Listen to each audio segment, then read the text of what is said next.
Na quinta, durante os eventos no porto. Aquele nunca havia sido um porto de grande porte, até pelas limitações na construção do canal, que era relativamente estreito. No passado, teve uma importância local, mas o crescimento da cidade forçou sua substituição por um porto mais moderno, com uma estrutura muito maior, que recebesse grandes navios comerciais internacionais. O fato é que sua área não era imensa.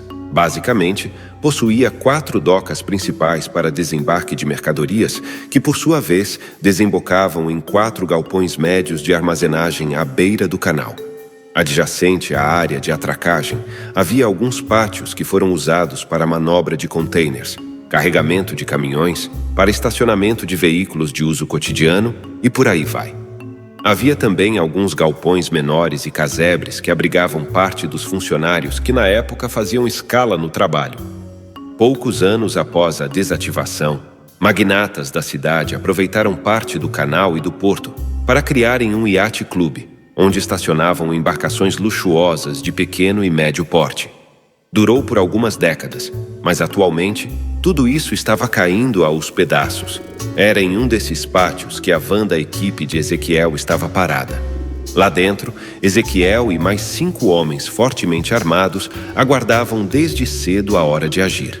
O jovem religioso era famoso por executar infalivelmente suas missões, coordenando para isso uma elite de homens super bem treinados pela ordem. A van em que estavam era um veículo de carga do tipo furgão. No compartimento traseiro tinham montado uma pequena unidade de monitoramento com alguns equipamentos portáteis.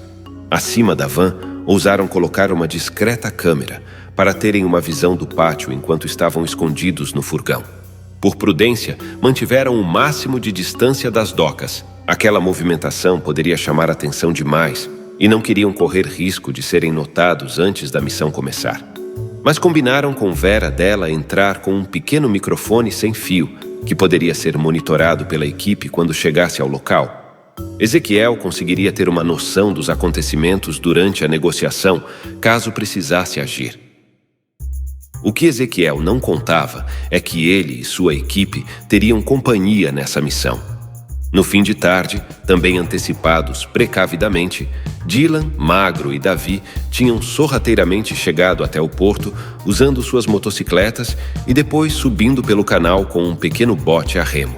A princípio tentaram passar despercebidos, mas por fim foram flagrados pela câmera da van e forçados a revelar sua posição.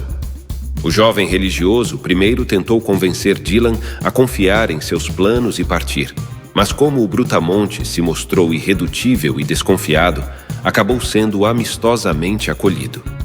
Ezequiel só precisou acordar com os visitantes que não haveria necessidade deles intervirem. Afinal, o foco ali era apenas escoltar Elisa, assim que a emboscada estivesse concluída. O sucesso da missão dependia que confiassem na ordem. Acordo feito, o grupo de motociclistas se abrigou em um casebre de madeira que não possuía uma visão muito privilegiada, mas garantia que 3 homens e suas armas pudessem se esconder sem chamar atenção. Ficariam ali, torcendo para que não houvesse necessidade de ação, mas totalmente dispostos a agir. A noite tinha chegado, e com ela uma chuva pesada. Dentro do casebre escuro, o ambiente era inóspito. Além das grandes goteiras, ratos e todo tipo de inseto tentavam se abrigar. Dylan o tempo todo espiava ansiosamente por uma greta em uma tábua da parede. Mas a escuridão e a posição não o favoreciam. Conseguia ver apenas o teto da van e o telhado dos galpões de armazenagem bem ao longe. O ruído da chuva o impedia de ouvir direito se algum veículo se aproximava, o que o deixava ainda mais irritado. O tempo todo pedia silêncio a seus companheiros, que ocupavam-se em estapear insetos. Já havia passado um bom tempo desde o cair da noite, e nada parecia estar acontecendo. Dylan já estava extremamente incomodado. Calma, grandão, vai dar tudo certo. Davi tentava acalmar o amigo, até que Dylan se agitou. Eu vi algo. Acho que vi alguém no telhado daquele galpão, dizia o Brutamontes, disputando a greta com os outros amigos curiosos. Chega de esperar. Temos que ir até aquele padre. Tem algo acontecendo. Eu não vou ficar aqui me corroendo de ansiedade. E não ficou mesmo. Nada que os amigos tentaram dizer para plantar alguma prudência serviu para segurar o Brutamontes no casebre. Ele apertou seu colete à prova de balas, conferiu seu revólver na cintura, apanhou uma das espingardas que estavam apoiadas na parede e saiu, sendo acompanhado pelos demais. "O que faz aqui, Dylan?" Foi repreendido por Ezequiel quando se aproximava da van. "Volte para lá imediatamente. Siga o combinado." "Tem alguma coisa acontecendo. Acho que vi um vulto no telhado", disse o Brutamontes, ignorando o aviso do jovem negro. "Não tem nada acontecendo ainda, se acalme." O jovem religioso demonstrava certa tensão. Foi então que Dylan ouviu um vazamento sonoro pelo fone que Ezequiel havia repousado no pescoço. Era difícil distinguir, mas pôde perceber vozes. Quando Vera falou, não deu para entender bem o que dizia, mas ficou nítido que era ela. Esta foi a deixa para Dylan se exaltar. "O que está havendo? Era a voz de Vera?" Ela disse, "Mestre?" perguntava o Brutamontes ansioso. "Quieto", repreendeu Ezequiel. "Barnabás está presente. Eu não esperava isso." "Então o tal vampirão decidiu dar cabo do inimigo ele mesmo?" perguntou Dylan. "Sim, exato." Curiosamente, o jovem negro tinha um leve sorriso de entusiasmo que intrigou Dylan. Poucos instantes depois, ouvia-se uma saraivada de tiros e a janela do galpão se acendia em clarões. Os motociclistas se colocaram em prontidão imediatamente, mas foram impedidos por uma ordem de Ezequiel. "Calma, ainda não. Não sabemos o que está havendo", alertou Ezequiel. Assim, os tiros e gritos continuaram por alguns instantes, torturantes instantes para Dylan. "Já esperamos demais. Um grande confronto está acontecendo. Precisamos resgatar Elisa." O Brutamontes estava convencido de que algo saía do controle e que era hora de intervir pelo bem da moça. "Não percebe, idiota?" O jovem religioso tinha perdido sua cordialidade costumeira. "Esta é a oportunidade de levarmos um prêmio muito maior." "Prêmio?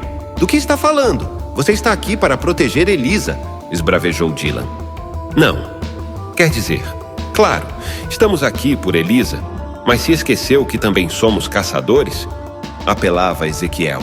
"Nós estamos aqui para garantir que a moça saia viva, mas tínhamos a intenção de pelo menos levar os restos mortais de George para nossos estudos. Agora temos uma oportunidade infinitamente maior de capturar Barnabás, um dos vampiros mais poderosos que já ouvimos falar." "Capturar? Você ficou maluco?" se irritava Dylan. "O que te faz pensar que é capaz de uma proeza dessas? E outra, Elisa está sob uma chuva de tiros. Talvez já esteja ferida ou morta. Combatemos as trevas, mas isso não pode custar vidas inocentes. Não é assim que funciona." "Não se preocupe com Elisa. Eu providenciei um carro blindado e ordenei a Vera que não a deixasse sair de jeito nenhum." Se esquivava o jovem negro. "Ela está bem. Nós só precisamos esperar a hora certa de agir." "A hora certa é agora", afrontou Dylan. "Ou vocês invadem, ou invadimos nós." Os motociclistas demonstraram apoio ao amigo, empunhando suas armas, e foram imediatamente surpreendidos pelas miras dos homens de Ezequiel, que se aproximou ameaçadoramente de Dylan e o encarou de forma destemida. "Olha aqui, rapaz. Você está confundindo as coisas e abusando da minha paciência", devolveu Ezequiel. "Eu não estou negociando com você e seu grupo, entendeu? Se eu estalar os dedos, você é um homem morto. Ora, Dylan, gostei de você. Vejo um futuro para você na ordem. Não me faça me arrepender de ter criado simpatia." Os olhos de Dylan fumegavam de ódio. Não via o menor sentido em seguir aquelas ordens e estava extremamente incomodado com a ambição megalomaníaca de Ezequiel. Quem ele era, afinal? Mocinho ou vilão? O tiroteio ainda durava e permaneceu assim o impasse. Os três na chuva, na mira das armas, ouvindo os disparos dentro do galpão, enquanto o jovem negro monitorava atentamente o áudio vindo do microfone de Vera. O Brutamontes torcia para que desse tempo de resgatar Elisa com vida e temia o arrependimento mortal que sofreria se a moça não sobrevivesse. Era impossível não passar um filme na cabeça de Dylan. Resgatou em sua mente várias situações em que escolhas ruins o fizeram prejudicar pessoas queridas e ligava aquelas memórias ao destino de Elisa, culpando-se cruelmente pela tragédia a que a moça estava sendo submetida. Não tivesse ele invadido aquele clube e talvez nada disso teria acontecido. Tudo aquilo escalava sua angústia e ira até que não aguentou mais. Investiu contra um dos homens de Ezequiel, o atingindo com um direto certeiro no queixo que o derrubou sentado no centro da carroceria. Em seguida, jogou sua corpulência contra um segundo homem, ao mesmo tempo que gritava para seus amigos: "Vão, salvem a garota, eu detenho eles." Mas, para sua decepção, antes que pudesse fazer qualquer coisa a mais, foi facilmente imobilizado pelo jovem negro, que revelou uma velocidade e força descomunais. "Seu idiota, o que eu acabei de te falar?" O jovem apertava o pescoço do Brutamontes com uma gravata arroxada, fazendo seus olhos quase saltarem do rosto. "Preste atenção, use a cabeça. Ouça, os tiros estão cessando." Nessa hora, deu para ouvir novamente o vazamento do fone de ouvido de Ezequiel. Era possível detectar que uma voz juvenil falava e o jovem negro concluiu que havia restado apenas Barnabás, que esta era a hora de agir. Deu ordem para que seus homens tomassem suas posições. Ajustaram seus trajes de combate, que lembravam mais uma versão moderna das vestimentas de cavaleiros templários, entraram na carroceria e um deles tomou o volante da van. Ligaram o veículo e aceleraram com tudo em direção ao galpão número 3.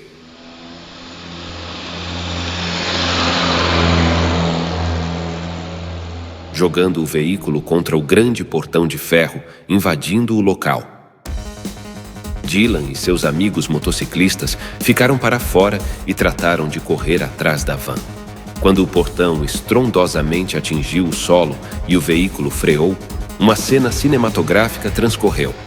Barnabás, com sua audição sobrenatural, apesar da chuva forte e trovões, ao escutar um veículo se aproximando, agarrou velozmente George pelo pescoço e se protegeu atrás do carro de Vera.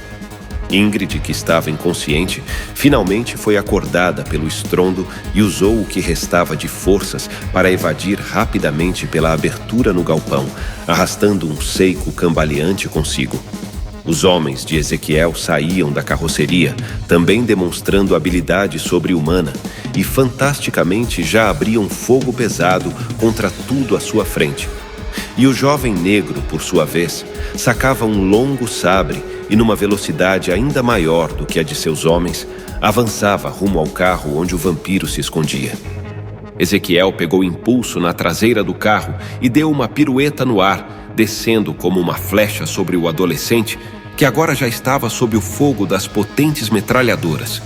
Para o azar de Barnabás, além dos tiros que reduziam seu reflexo, enquanto se preparava para aparar o sabre do guerreiro negro com sua adaga, foi surpreendido por um ataque oportunista do louco, que se desvencilhou de suas garras e lhe cravou as presas em sua mão. Foi o suficiente para que George conseguisse escapar do adolescente. Foi também neste momento de infortúnio para o adolescente macabro que, ao se distrair com a mordida do louco, acabou errando o cálculo de sua defesa e teve o braço decepado pelo sabre do guerreiro negro na altura do ombro. O entusiasmo de um golpe bem-sucedido contra aquele poderoso vampiro levou Ezequiel a cometer uma imprudência, empreender um novo golpe, mas antes que pudesse sequer levantar o sabre, foi atingido violentamente com uma patada dilacerante que deformou seu rosto, quebrando sua mandíbula e o arremessando vários metros para trás, atingindo a grande pilha de caixas de madeira que acabou por soterrá-lo. As metralhadoras cuspiam fogo sem parar e transformavam a noite em dia dentro daquele galpão. George, que já estava duramente ferido, sentia dolorosamente o impacto dos projéteis quando o acertavam, grunhia e saltava pelas paredes, tentando escapar desesperadamente. Num golpe de sorte, em um dos seus saltos, acabou abatendo um dos homens de Ezequiel com uma torção fatal no pescoço, usando em seguida o cadáver como escudo. Foi sua chance de fuga. Já Barnabás, apesar de ter sentido a amputação, continuava de pé tranquilamente e foi capaz de abater um dos homens de metralhadora, destruindo a arma e usando-a para esmagar o crânio do atirador. Estava cego de ódio pelos seus ferimentos e pela petulância daqueles desgraçados em emboscá-lo. Nunca poderia imaginar tamanho atrevimento e, tomado pela ira e orgulho, investiu contra os escombros de madeira para concluir o trabalho de eliminar o maldito guerreiro do sabre. Já havia-o identificado como a liderança do ataque e apostava que o mesmo cessaria após ele ser morto. Este provavelmente foi o maior erro que Barnabás cometeu em toda a sua existência, maior até do que ter sacrificado o próprio pai para roubar-lhe os poderes de sangue. Vasculhou habilmente entre os cacos de madeira, ignorando os projéteis que atingiam suas costas, e encontrou o corpo de Ezequiel caído de bruços, o puxou pelo pescoço e o ergueu para cravar-lhe as presas. Pôde ver o olhar de terror do guerreiro ao ser içado, mas foi duplamente surpreendido, primeiro, por um disparo certeiro de Dylan em seu crânio. O brutamontes acabava de chegar à entrada do galpão, e em segundo lugar, por um golpe de baixo para cima do sabre de Ezequiel, que amputou seu outro braço, também na altura do ombro. O maior azar de Barnabás foi ao mesmo tempo a grande sorte de George, que finalmente escapou pelo portão derrubado, passando habilmente pelos motociclistas. E foi sorte maior ainda de Benjamim, que acompanhava tudo do telhado e, em um relance oportunista, rompeu a vidraça, invadiu o galpão, agarrou o que sobrou do corpo decepado do adolescente e saltou para fora, o levando pela janela oposta. Os homens de Ezequiel viram seu corpo jogado ao chão, com uma enorme hemorragia facial, e correram para acudi-lo. Dylan apressou-se para conferir o estado de Elisa e a encontrou desacordada no piso do carro, toda encolhida. Enquanto David e Magro, que tinham chegado com o gerente, seguiram suas ordens de tentar encontrar George e Ingrid. Barnabás estaria a salvo? Benjamim teria comprado sua sentença de morte? Elisa ainda seria acolhida pela ordem?